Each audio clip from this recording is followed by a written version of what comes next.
Bybel lees. As jy nie die vraag kan... Nee.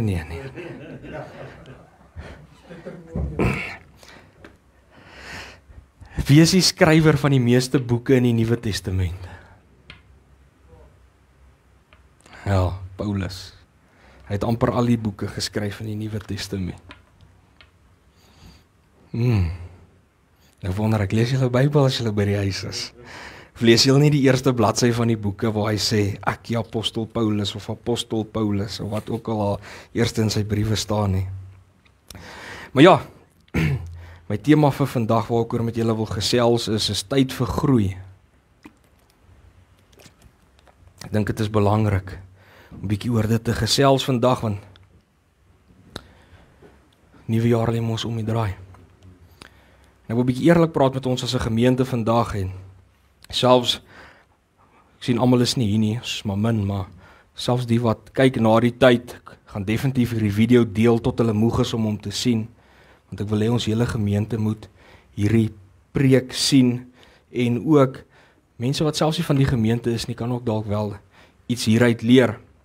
Maar ek wil vandag met julle praat, en dit wat ek gaan sê, gaan dalk nie altyd maklik wees om te hoor wat ek vandag gaan sê nie, maar dit moet gesê word, want ons is alweer op die einde van nog 'n jaar,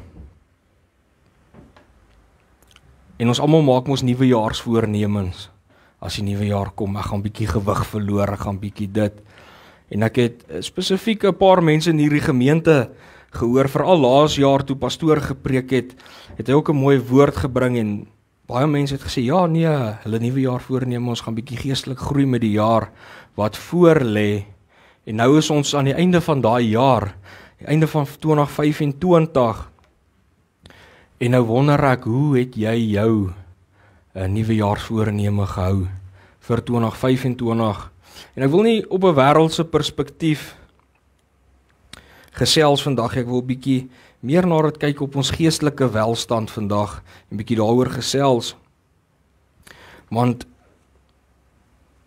soos ek gesê het, baie mense het gesê, mos hulle gaan meer betrokke raak, by die kerk as 'n voorbeeld, party mense het gesê, hulle gaan die evangelie begin deel hierdie jaar, baie mense het gesê, hulle gaan dalk meer tyd, saam met die Here deurbring, maar as ek so na die mense kyk, dan wonder ek, waar het hulle verkeerd gegaan, want niemand het hulle 'n nuwejaarsvoorneme gehou nie. As ek jou moet vra, hoe gereeld lees jy Bybel, wat gaan jou antwoord wees?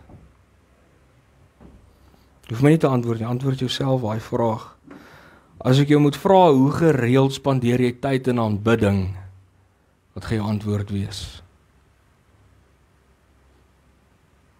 As ek jou moet vra, hoe gereeld was jy betrokke by die kerk, wat ons dinge aanpak, dinge vir die Here doen, dinge vir die dorp doen, dinge vir minder bevoorregte mense doen, hoe gereeld was jy betrokke gewees? En bo dit, hoeveel mense het jy van die Here Jesus Christus vertel hierdie jaar wat verby is? Antwoord jouself daai vraag af, want ek dink dis 'n baie belangrik, en hoeveel mense het jy van die Here Jesus Christus vertel hierdie jaar wat verby is? En ek vra nie hierdie goed om julle sleg te laat voel nie, maar ek wil hê ons moet begin besef, ons kan nie aangaan soos wat ons aangaan met ons lewens nie.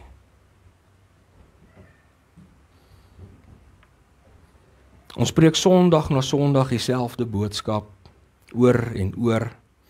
En ek gaan sê soos wat Paulus gesê het vir die kerk in Korintiërs.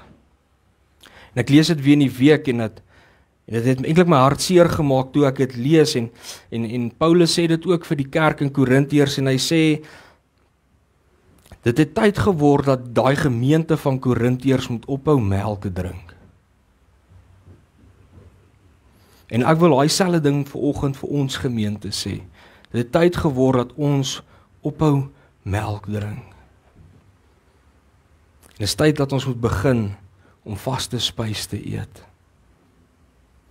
Want jy sien, as ons geestelike babas is, gaan jy jouself soos 'n geestelike baba gedra.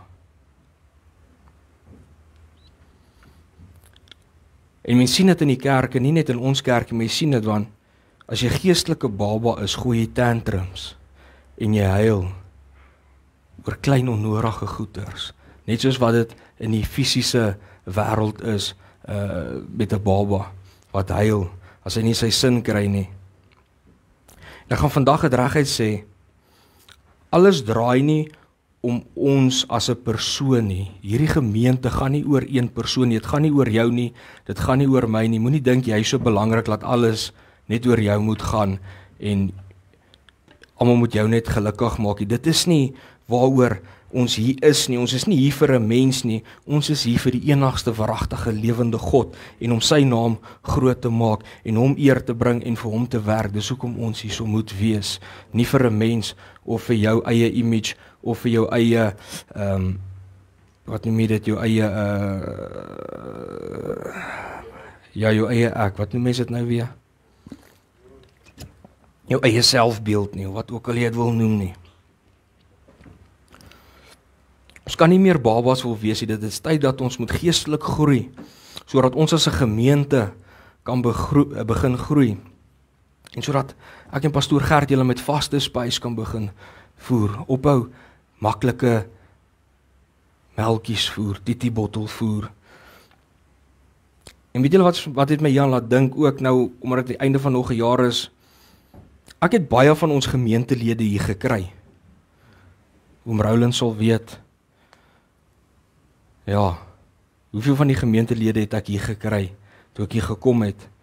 En ek is en nog steeds sien ek pastoor Gert moet mense met teelepels voer. Dan vra ek myself, hoe's dit moontlik? Hoe's dit moontlik? Want ek is nou al omtrent 4 jaar hier, plus minus as ek moet skat. Ek kan nou nie presies die dag en datum onthou nie, maar so 4 jaar. En dan vra ek myself, in 4 jaar se tyd moet mense nog steeds gespoon-feed word. Dis vir my skrikwekkend, dis vir my hartseer.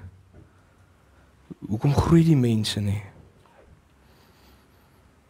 Hoe moet ons groei as ons nie saam mekaar wil groei nie? Ons moet saam met mekaar wil groei. Dit is tyd dat ons moet besef, ons moet begin hande vat en saam groei, want ons wil in 'n nuwe jaar ingaan met 'n nuwe visie, 'n nuwe doelwit om in 2026 in te gaan. 'n Nuwe seisoen. En ons visie as 'n kerk, en nie net 'n kerk nie, as die PPK in geheel, het 'n nuwe visie vir 2026. En dit is om weer die teenwoordigheid van God te huisves. Weet julle hoe belangrik is ons kerke, maar God is nie meer teenwoordig in ons kerke nie. Ons sien nie meer die Here beweeg in die kerke nie. En ek stem 100% saam toe pastoor Patrick die hoof van die PPK gesê dit is tyd dat ons weer die teenwoordigheid van God begin huisves in ons kerk.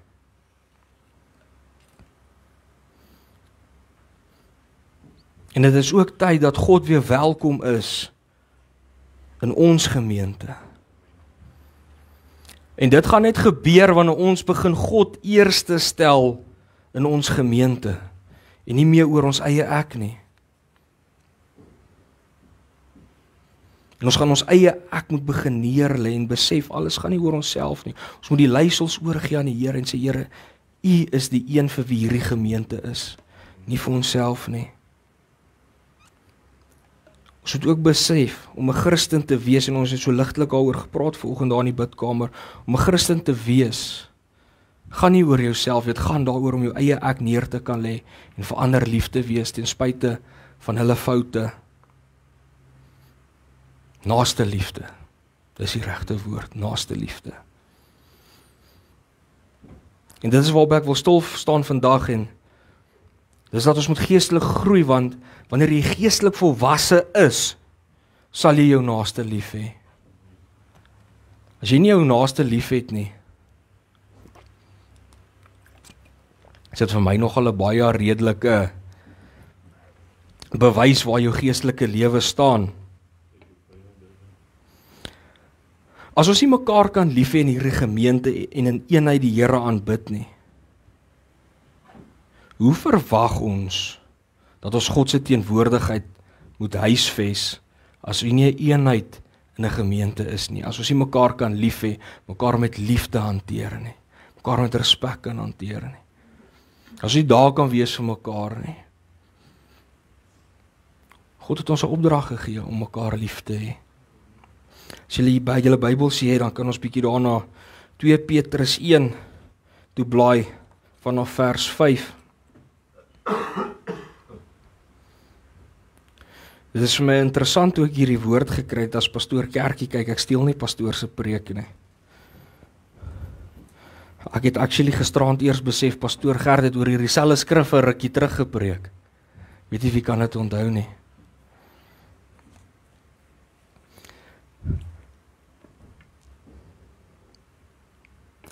Petrus 1 vers 5 sê, juis om hierdie rede moet julle alles in julle vermoë doen om te wys dat hierdie belofte vir julle waar geword het.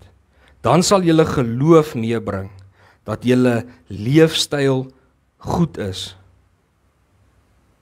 'n Goeie leefstyl bring weer mee dat jy God beter leer ken. As 'n mens God ken, kan jy jouself dissiplineer. Selfdissipline bring weer mee dat 'n mens kan uithou en aanhou. En hierdie volharding loop uit op 'n lewe naby aan God. 'n Lewe naby aan God skep liefde vir ander gelowiges. En uiteindelik is dit hierdie positiewe houding teenoor medegelowiges wat meebring dat jy almal liefhet. Hoe meer julle op hierdie wyse groei, hoe meer sal die feit dat julle ons Here Jesus Christus ken, veroorsaak dat julle nie nutteloos en geestelik onproduktief is nie. Eerste ding wat Petrus vir ons hier leer is, ons het nou tot bekering gekom, maar wat nou? Hy sê ons moenie vir 'n oomblik nou net agteroor sit en niks doen nie. Ons moet sorg dat ons geloof elke dag in Christus Jesus sterker word. En dan gaan hy aan om ons vir ons raad te gee hoe om dit te doen. En hy sê, ons moet ons inspann, ons moet tot die beste van ons vermoë probeer om net die regte dinge te doen. Dit is die eerste punt wat Petrus daarso sê. Hoekom? Want ons verteenwoordig Jesus Christus in die wêreld.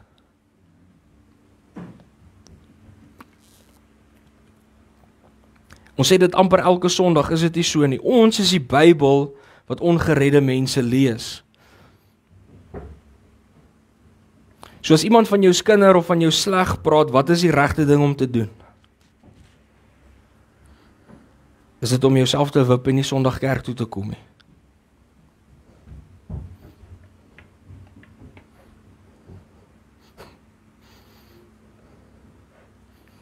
Die wil mos nie saam daai persoon hier so sit nie. Dis nou die Here se skuld vir alles. As jy 'n meningsverskil het met iemand, gaan jy dan, ek wil nie Sondag kerk toe kom nie. Ons praat nou daaroor in die bidkamer. Sê ons, byvoorbeeld praat oor die wegraping byvoorbeeld. Ek gaan dit sommer as 'n voorbeeld gebruik omdat dit nou so lekker debakel 'n maand of 2 terug was. Jy sien, mense is verdeeld oor klein goeders. Bly die kerk uit oor klein goeders, soos die wegraping. Mense wil hulle hele geloofsbasis rondom dit bou. En dis nie waaroor die Bybel gaan nie. Die Bybel gaan oor Jesus Christus. Hoe hy ons kom red het, sy verlossing vir ons as mense. Nou wil mense stry is die wegraping voor die groot verdrukking in die middel van die groot verdrukking, na die groot verdrukking of is daar glad nie 'n wegraping nie. Maar dit maak eintlik nie saak nie. Want of jy dit glo of nie glo nie, jy moet in Jesus Christus glo, want dis hoe jy in die hemel gaan uitkom. Dis wat jou red. Hy is die weg, die waarheid en die lewe. Niemand kom na die Vader behalwe deur Jesus Christus nie. As ek 'n klein goed doop, hoeveel mense stry oor die doop? Maak dit saak of ek die ou 3 keer onder die water druk en of ek hom 1 keer onder die water druk. Maak nie saak ek hom gedoop in die naam van die Vader, die Seun en die Heilige Gees, maar nou wil ons verdeeldheid saai oor klein goeders, omdat ons opinies dalk nie altyd saamstem, oor sulke goed wat nie eers reddingswaarde het nie. Iemand post iets op Facebook, en raak jy kwaad. Nee, stem dalk nie met sy opinie nie aan. Vloek jy hom lekker daarso. Ek sien dit baie in ons dorp, is dit nie? Veral nogal met hierdie krag en water situasie, kan jy nogal mense redelik omgekrap sien. Of die ou op die pad, dit is mos ook een wat ons hier in Suid-Afrika sien, as die ou, iemand was eendag vir my kwaad gewees, ek ry so bietjie te vinnig, en ek oortuig die ou, maar ek het eintlik niks verkeerd gedoen, maar persoon het nou net nie daarvan gehou, dat ek vinnig ry, en dis nou kwaad vir my. Dus dit is mos nou maar hoe ons is, die ou oortuig met te vinnig, dan verduidelik jy hom in sign language, en sê jy vir hom, dek, kies vir jou 'n vinger. Is dit nie so nie?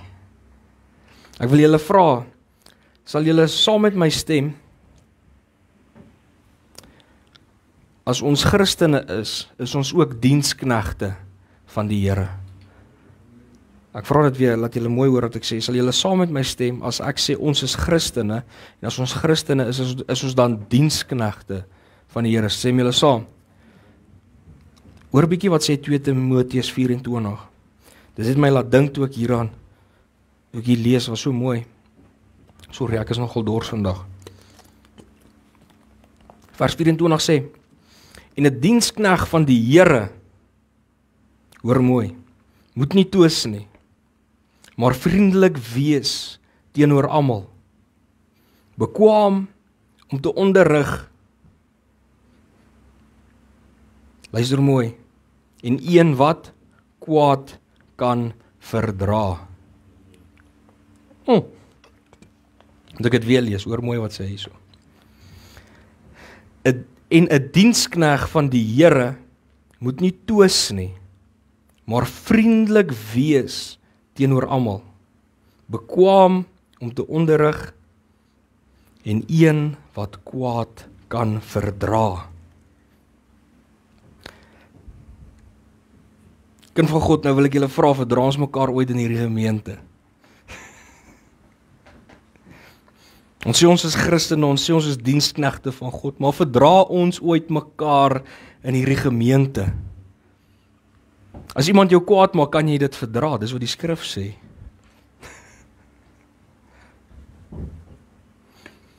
Wat nog van om ander dinge te noem? Daar is soveel voorbeelde wat 'n mens kan gebruik oor hoe ons verkeerd lewe, en ek gaan jou los maar homself daaraan te dink, want ons almal het foute. Ek hoef nie vir julle al hierdie sondige goed te noem. Niemand is perfek nie, niemand van ons is sonder sonde nie. Wat ek vanoggend wil sê is, die keuse om reg te doen en reg op te tree is jou eie keuse. Niemand kan jou forceer nie. Dan die tweede punt wat Petrus vir ons hierso gee is, saam met die ywer om die regte dinge te doen, moet ons kennis hê en sorg dat ons God goed ken. Nou wat beteken dit? Dit beteken ons moet 'n verhouding met God hê. Dit beteken ons moet tyd saam met God deurbring, sodat ons God waarlik kan leer ken vir wie hy is. Leer waarvan hy hou, leer waarvan hy nie hou nie. Leer wat sy planne vir jou lewe is en hoe God jou wil gebruik. Weet julle waarvoor God julle geroep het? Ek hoop so, want ek dink dit was in die begin van die jaar, as ek nou reg kan onthou, het ek 'n preek gehad hoe jy dit kan ontdek. Dat ek jou die resep gegee het, hoe jy jou roeping kan ontdek. Dan 'n ander belangrike een ook is ek het ons gesê, ons moet God ken, verhouding met hom, hy leer waarvan hy hou, leer waarvan hy nie hou nie, maar dan ook, net so belangrik is, ons moet woordkennis hê. Hoekom? Want die woord, die Bybel leer ons ook wie God is. Hosea 4 vers 6 sê dit so mooi, en mense quoteer daai skrif so baie, my volk gaan teen gronde as gevolg van 'n gebrek aan kennis. Nou in hierdie spesifieke skrif in Hosea 4 dan waarsku God, ons moenie sy woord en sy wette vergeet nie en ons moet groei in kennis van Jesus Christus. Dit is wat dit is om te groei. So kom ons begin meer tyd in God se woord deurbring. Kom ons begin meer tyd saam God deurbring. Kom ons begin meer tyd in gebed deurbring. En kom ons groei werklik in die kennis om God persoonlik te leer ken vir wie hy is. Dan die derde een wat Petrus vir ons leer hierso is, saam met hierdie kennis moet selfbeheersing saamgaan. Hulle loop hand aan hand. Ons moenie toelaat dat die sondige begeertes ons ooit onderkry nie.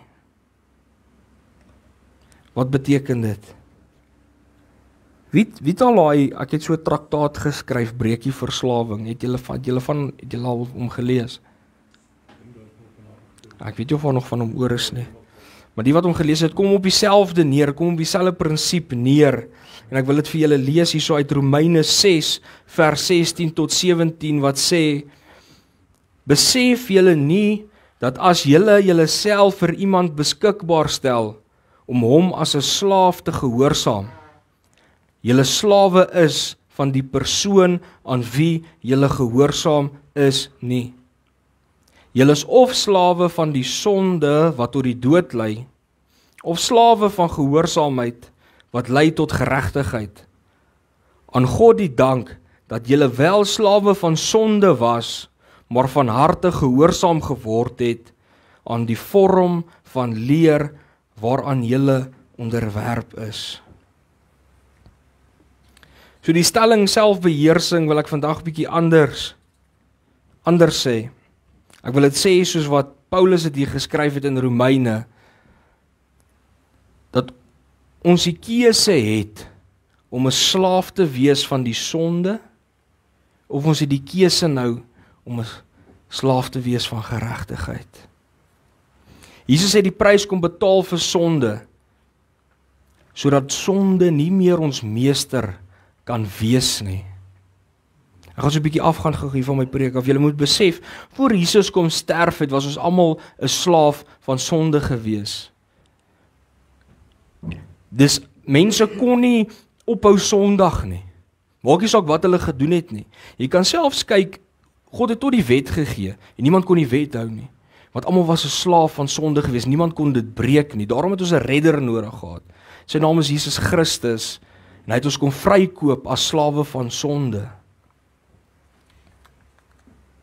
So met dit is dan nou, ons kan dan nou kies of ons wil doen wat reg is of ons wil doen wat verkeerd is. Ons het daai keuse in ons lewe elke dag. Gaan ek daai lelike video op die internet kyk of gaan ek hom nie kyk nie? Ons het daai keuse, gaan ons my broer sleg sê of gaan ek hom nie sleg sê nie? So elkeen het nou daai keuse. As iemand jou kwaad maak, ek het daai keuse, gaan ek hom slaan of gaan ek hom nie slaan nie? Gaan ek van hom skinder of gaan ek nie van hom skinder nie? Ons moet nou selfbeheersing toepas, want ons kan nou kies of ons 'n slaaf van sonde wil wees of nie. En dit is vir my mooi beeld wat Paulus hierso skep met dit wat hy slawe gebruik as beeldspraak, want dink bietjie daaraan, as jy 'n slaaf was van iemand, om 'n slaaf te wees is nie 'n lekker ding nie. So dan dink daaraan, Jesus Christus het gekom, daar kom 'n man, kom ek praat soos Paulus, daar kom 'n man, jy was 'n slaaf, hy kom koop jou vry uit slawerny uit. En nou ons weet nou dis Jesus Christus, ons is nou vry. Maar imagine nou jy as 'n slaaf is vrygekoop. En dan sê jy nee, dit was lekker geweest om 'n slaaf te wees. Ek gaan nou weer bietjie vir my ou meester gaan werk. Maak nie vir my sin nie. Hoekom sal jy dit wil doen? Maar hoekom doen ons dit? Jesus Christus het ons kom vrykoop van slawerny, van ons ou meester die sonde, maar tog gaan ons terug en ons gaan en luister vir ons ou meester. Ons moet kies om selfbeheersing te hê, nie toelaat dat ons ou meester vir ons sê wat om te doen nie.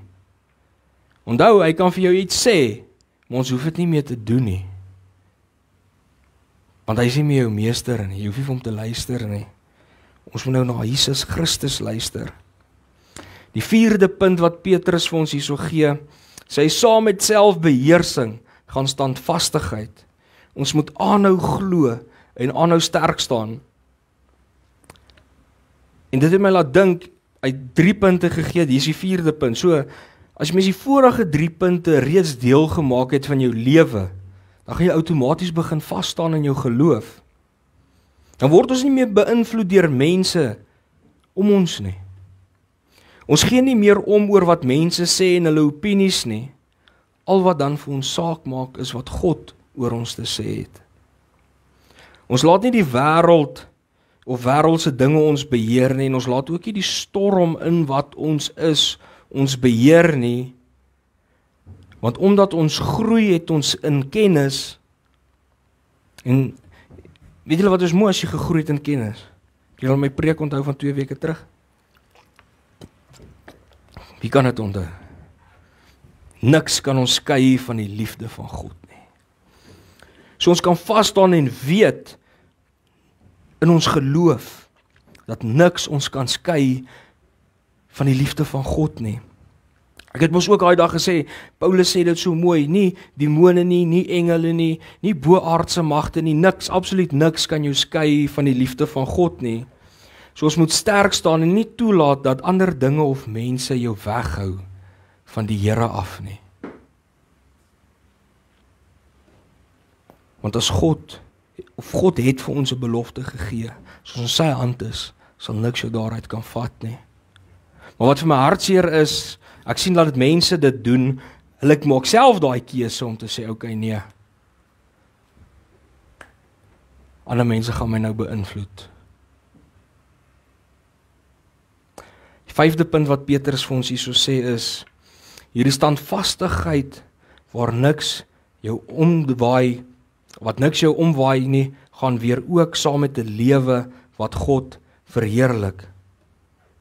So as jy vas staan met 'n lewe wat niks jou kan omwaai, waar die storm jou nou nie meer kan vernietig nie, gaan dit dan nou saam met 'n lewe wat God verheerlik. Met ander woorde, jy moet God se naam groot maak in alles wat jy doen. Daar waar jy by die werk is, maak jy die Here se naam groot. Getuig jy by jou werk oor die Here. Kom ek maak 'n bietjie vir ouer mense meer persoonlik. Daar waar jy by die ouer huis is, maak jy die Here se naam daar groot. Vertel jy vir die mense daar van die Here. Daar waar ook al jy gaan, getuig jy van Jesus Christus. En kom ek sê dit so, praat julle dit nie net met julle mond nie, maar getuig julle lewe ook van Jesus Christus, want om dit te sê is maklik, om dit te leef is heeltemal 'n ander storie.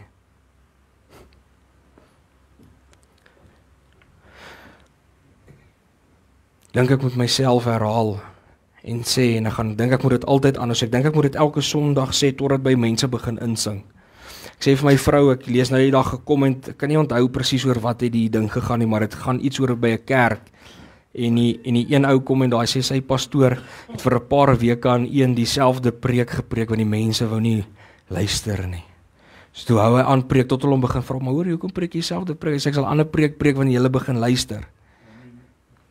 So ek gaan dit ook doen, ek gaan begin aanhou sê, ons is die Bybel wat ongeredde mense lees, totdat ons begin insink, want dit is 'n kragtige ding om te dink, as ons daar in die wêreld is, wie verteenwoordig ons? Want vra jouself, lyk jy soos 'n Christen? Lyk jy soos 'n kind van God? Gaan iemand jou glo as jy hulle vertel van die Here Jesus Christus, maar jy loop en skinder? Jy sien, dit is 'n groot ding wat mense maak dat hulle nie wil Christene word nie, is omdat ons Christene se lewe nie lyk soos wat Christene moet lyk nie. Hulle is baie vinnig om te sê, ja, julle sê julle is Christene, maar kyk hoe lewe julle. En dit met reg. Want ons lewe moet Christus weerspieël in hierdie wêreld. Nou weerspieël ons lewe wanneer ons ander mense loop en vloek en sleg sê die hele tyd. Weerspieël ons lewe Jesus Christus as ons Saterdag so dronk by die kroeg is, jy kan jy op jou voete staan nie.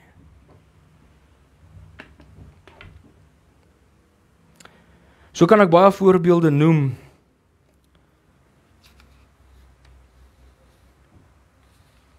Maar die vraag is, getuig jou lewe van Christus as jy so lewe? En dan 'n vraag is wat jy jouself altyd moet vra as jy hierdie goed doen, het Jesus Christus so gelewe? Ek het vir julle die antwoord, nee, hy het nie. So hoekom leef ons as Christene so?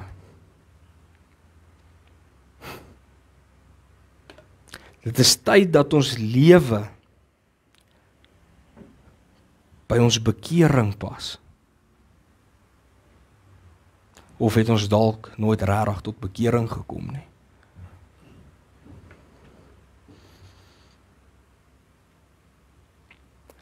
Dink bietjie daaroor.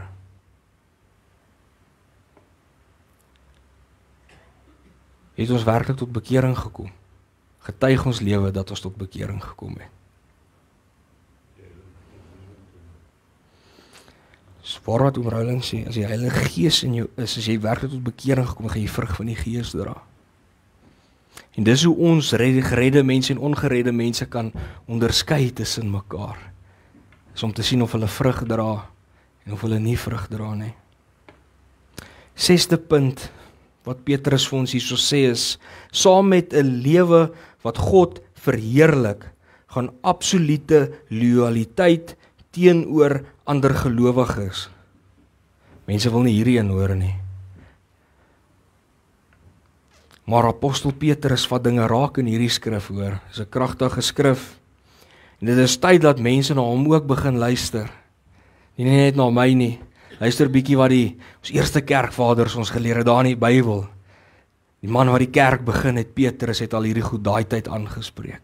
Duisende jare terug het hy met hierdie selfde probleem gesit.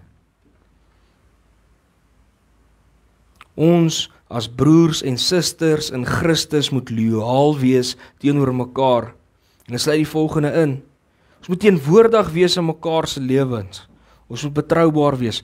Soos Stevens vir my baie beteken, hy het my gebel op Kersdag. Imagine hoe spesiaal het ek gevoel toe Steven my gebel sê. Happy birthday. Al is jy, hoor van happy birthday. Merry Christmas, al is jy 'n Vrystater. Is ek nog steeds lief vir jou. So ons moet teenwoordig wees in mekaar se lewens. Ons moet daar wees vir mekaar in goeie tye en in slegte tye. As ons doelwitte bereik, moet ons dit saam vier. Ons moet bly wees vir mekaar as jy doelwitte bereik. Ook daar wees wanneer ons dalk gestruikel het. Daar wees om mekaar te vertroos wanneer ons deur moeilike tye gaan.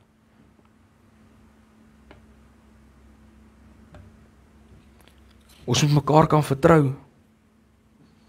Ons moet dinge konfidensieel kan hou wanneer jou broer of jou suster in Christus iets met jou deel. Ons moet nie loop en dit vir almal gaan vertel nie. Ons moet ook nie loop en skinder oor mekaar nie. Ons moet ook nie mekaar loop en sleg praat agter mekaar se rug nie. Ons moet vir mekaar ook opstaan wanneer iemand jou broer of suster in Christus kritiseer oor iets wat hy dalk nie eers gedoen het nie. Hoeveel van ons doen dit? As iemand, sorry oom Roland, ek gaan sommer as 'n voorbeeld. As iemand van oom Roland sleg praat voor jou, wat doen jy? Staan jy vir oom Roland op wanneer hy nie daar is nie en sê hoor so ek ken vir oom Roland. Daai persoon sou dit nie gedoen het nie. Doen ons dit vir mekaar as broers en susters in Christus.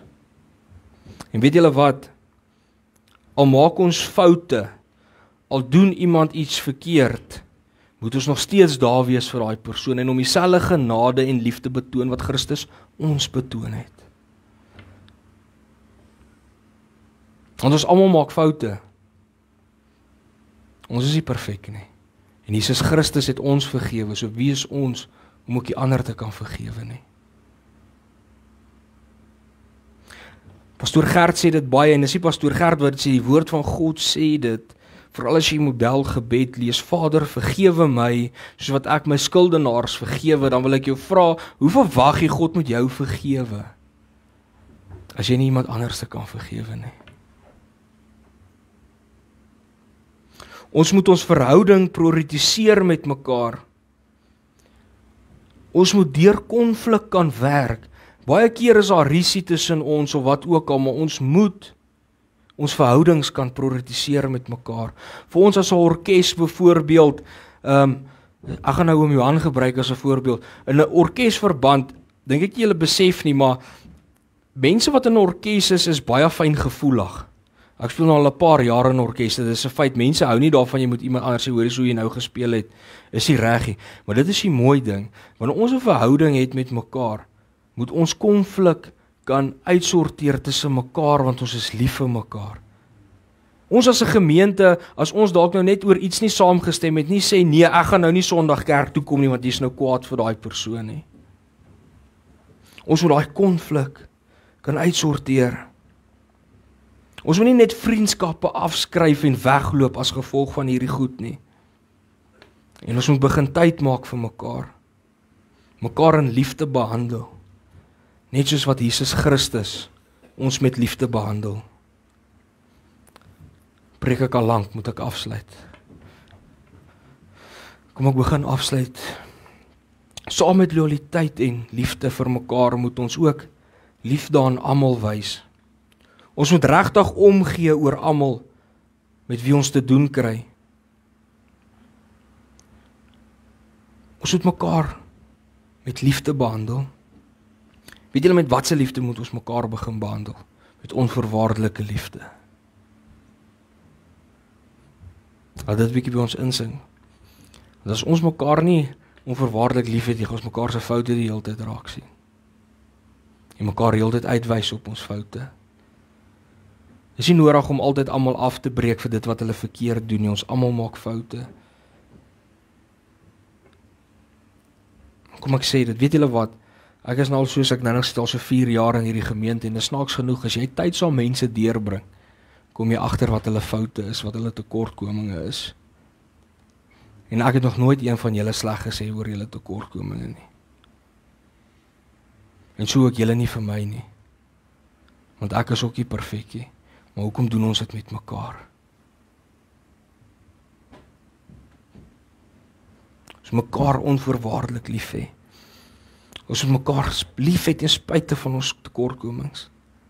En hierdie groot ding van hierdie liefde is, dis nie 'n gevoel nie, hierdie liefde is nie daai gevoel wat jy kry as jy verlief raak op jou vrou nie. Hierdie liefde is 'n keuse wat jy moet maak om jou broer en suster lief te hê.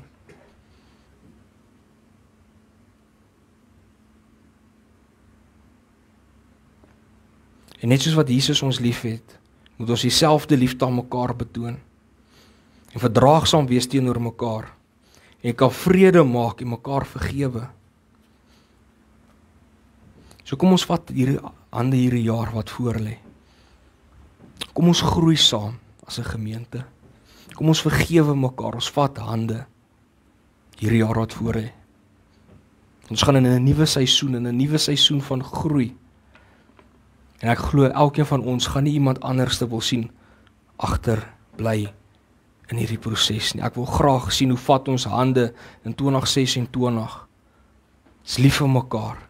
Help mekaar op en groei geestelik saam. Dat ek volgende jaar hierdie tyd verstom kan staan hoe hierdie gemeente gegroei het. Kom ons bid saam. Here, ek wil kom en vra, Here, my gebed vir hierdie gemeente is, Here, laat ons in eenheid sal saam begin werk, Here. Laat ons in eenheid sal begin saam U naam groot maak, Here. Here, my gebed is ook, Here, laat U Gees sal stuur om ons elkeen te sal lei en te sal leer, Here. Here, want ek weet, ons kan dit nie self doen nie, Here. Ons is sondaars, ons maak foute, Here. Maar ek weet, omdat ons U kinders is en U Gees in ons het, versterk U ons, Here. En daarom is my gebed, Here, dat U Gees ons sal lei in hierdie nuwe jaar, Here. Dat U Gees in ons harte sal werk, Here. Dat U Gees ons sal oortuig van ons sonde, Here. En dat U ons sal lei op die regte weë. Here, my gebed is ook, Here, laat ons as 'n gemeente U laat welkom voel in ons midde, Here. Here, my gebed is, Here, laat ons U wil hê, Here. Here, laat ons 'n verhouding met U wil hê, Here. Laat ons 'n soeke en 'n honger sal hê na U, Here. Here, net soos wat daai lied sing, Here, wil ek vra dat U 'n new touch of fire in elkeen se harte sal sit, Here. Dat ons weer 'n brandende begeerte sal hê om U te aanbid, U te soek, en as die liggaam van Christus saam by mekaar te kan kom, dat ons kan sien weer hoe U beweeg, Here. Net soos wat U 2000 jaar terug beweeg het, wil ons weer U sien in 2026 beweeg, Here. Waar U mense se lewens transformeer. Daar waar U kom en mense genees, Here. Daar waar U kom en mense se lewens transformeer, Here. Here, ons het 'n honger en 'n dors na U, Here. Here, my gebed is dat U ons sal kom voed met U brood van lewe. U ons dors sal kom les met U water van lewe, Here. Here, en ek wil ook so bid vir elke gemeente in hierdie dorp, Here. Dat elke kind van God wat in hierdie dorp is, 'n begeerte sal hê na U. Here, laat U elke kind van God in hierdie nuwe jaar sal lei en sal laat groei, Here. Laat ons as 'n dorp sal verstom staan hoe U beweeg en hoe U werk en hoe mense kan terugdraai na U toe, Here. En ek vra dit in die kosbare naam van Jesus Christus, Here. Here, nie om ons dit verdien nie, maar uit U genade alleen. Amen en amen.